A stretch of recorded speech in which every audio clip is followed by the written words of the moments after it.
സ്നേഹമുള്ള സഹോദരങ്ങളെ, ഇന്നത്തെ സുവിശേഷം പറയുന്നു ഈശോ പ്രാർത്ഥിക്കുകയായിരുന്നു എന്നാണ്. എന്താണ് ഇതിൻ്റെ അർത്ഥം? നമ്മൾ ഒത്തിരി ദൈവങ്ങളെക്കുറിച്ച് കേട്ടിട്ടുണ്ടല്ലേ. എന്നാൽ ഈശോയെ പ്രത്യേകമായി നമുക്ക് കാണാൻ പറ്റും. കാരണം അവൻ എല്ലാം ഉപേക്ഷിച്ച് മനുഷ്യനായി വന്നു.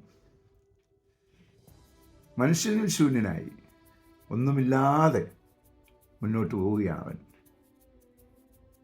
അങ്ങനെ അവൻ നമുക്കൊരു മാതൃക കാണിച്ചു തരികയാണ്, എങ്ങനെ ജീവിക്കണം, എങ്ങനെ പ്രാർത്ഥിക്കണം എന്നൊക്കെ. ഇതിലൂടെ നമുക്കൊരു ജീവിതം അവനെപ്പോലെയുണ്ട്. വചനം പറയുന്നു, യേശുവിനെ അനുഗമിക്കുന്നവൻ അവൻ നടന്ന വഴിയെ നടക്കേണ്ടിയിരിക്കുന്നു. അങ്ങനെ അനേകരെ നയിക്കുവാൻ, അനേകർക്ക് പ്രചോദനമാകുവാൻ നമുക്ക് ആഗ്രഹിക്കാം. അതിന് ധാരാളം പ്രാർത്ഥന ആവശ്യമുണ്ട്, നമ്മെ തന്നെ ഒരുക്കാൻ, അതുപോലെ പ്രാർത്ഥിച്ചുകൊണ്ട് മുന്നോട്ട് പോകുവാൻ.